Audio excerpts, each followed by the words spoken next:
गांधी निराधार अनुदान योजना तसेच श्रावणबाळ सेवा राज्य निवृत्ती वेतन योजनेअंतर्गत जे लाभार्थी आहे त्यांच्यासाठी अतिशय आनंदाची बातमी आहे। कारण संजय गांधी निराधार अनुदान योजना व श्रावणबाळ सेवा राज्य निवृत्ती वेतन योजनेअंतर्गतच्या दिव्यांग लाभार्थ्यांचे जे वाढीव अनुदान होते त्याबाबत जे जाहीर केलं होतं की वाढीव अनुदान देण्यात येणार आहे व त्याबाबत नवीन शासन निर्णय अखेर आलेला आहे।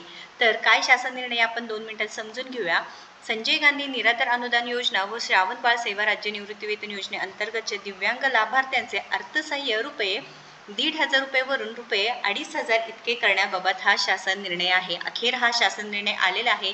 जे महाराष्ट्र राज्यातील जे दिव्यांग बांधव होते त्यांच्यासाठी अतिशय आनंदाची बातमी आहे। कारण निर्णय तर झाला होता 2,500 रुपये येणार, पण शासन निर्णय झाला नव्हता। म्हणजे काय, जे महायुती सरकारने महाराष्ट्र राज्यातले जे काही निर्णय घेण्यात आले होते की 2,500 रुपये येणार 2,500 रुपये येणार, परंतु शासन निर्णय आल्याशिवाय आपल्याला त्याच्यावरती विश्वास बसत नाही। तर सामाजिक न्याय व विशेष सहाय्य विभाग अंतर्गत हा GR 15 सप्टेंबर 2025 रोजी आलेला आहे।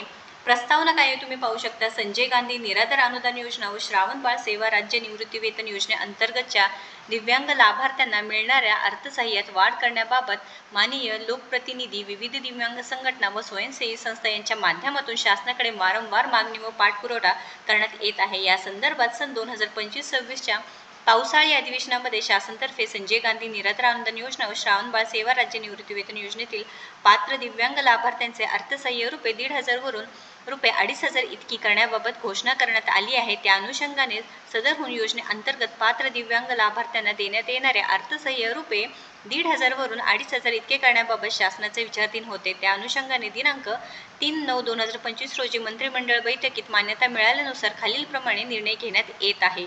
तर शासन निर्णय तुम्ही बघून घेऊ शकता।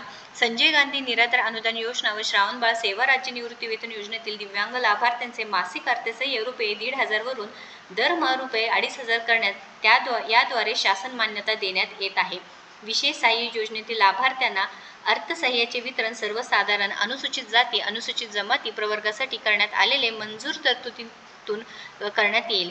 सदर अर्थसहाय्यातील वाढ संजय गांधी निराधार अनुदान योजना, श्रावणबाळ सेवा राज्य निवृत्ती वेतन योजना, इंदिरा गांधी राष्ट्रीय वयोवृद्ध निवृत्ती वेतन योजना, इंदिरा गांधी राष्ट्रीय विधवा निवृत्ती वेतन योजना व इंदिरा गांधी राष्ट्रीय दिव्यांग निवृत्ती वेतन योजना या योजनेतील सर्व दिव्यांग लाभार्थ्यांना लागू राहणार आहे। तर दिव्यांग बांधवांनो, जे या सर्व योजनेतील जे दिव्यांग लाभार्थी असणार आहे त्यांच्यासाठी ही योजना लागू राहणार आहे। त्यांच्यासाठी ही वाढीव अनुदान मिळणार आहे। विशेष सहाय्य योजनेतील लाभार्थ्यांना अर्थसहाय्याचे वितरण DBT पोर्टलद्वारे थेट त्यांच्या आधार खात्यात संलग्न करण्यात येत आहे। सदरची वाढ ही माहे ऑक्टोबर 2025 पासून लागू राहील। तर ऑक्टोबर 2025 पासून लागू राहणार आहे। तर पुढील महिन्यापासून आपल्या खात्यामध्ये 1,500 नव्हे तर 2,500 रुपये वाढीव अनुदान मिळणार आहे। तर लवकरात लवकर या व्हिडिओला जास्तीत जास्त आपल्या बांधवांपर्यंत पोहोचवायचं आहे, जेणेकरून ही आनंदाची बातमी त्यांच्यापर्यंत पण पोहोचणार आहे।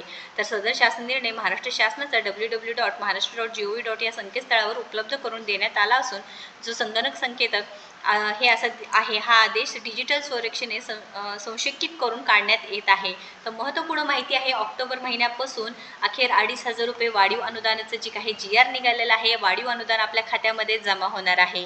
तर अशाच महत्त्वपूर्ण माहितीसाठी आपल्याला सबस्क्राईब करायला विसरू नका। कारण 15 सप्टेंबर 2025 रोजी आलेला सामाजिक न्याय व विशेष सहाय्य विभागांतर्गत 1,500 वरून 2,500 रुपये इतकं करण्याबाबत निधीचा जो GR आलेला आहे आपल्या चॅनलवरती आहे व या माहितीला म्हणजे या आनंदाच्या बातमीला नक्कीच जास्तीत जास्त शेअर करायचं आहे। काही प्रश्न असतील, काही अडचण असेल तर नक्कीच कमेंट बॉक्समध्ये विचारा आणि आपल्या चॅनलला सबस्क्राईब करायला विसरू नका। धन्यवाद।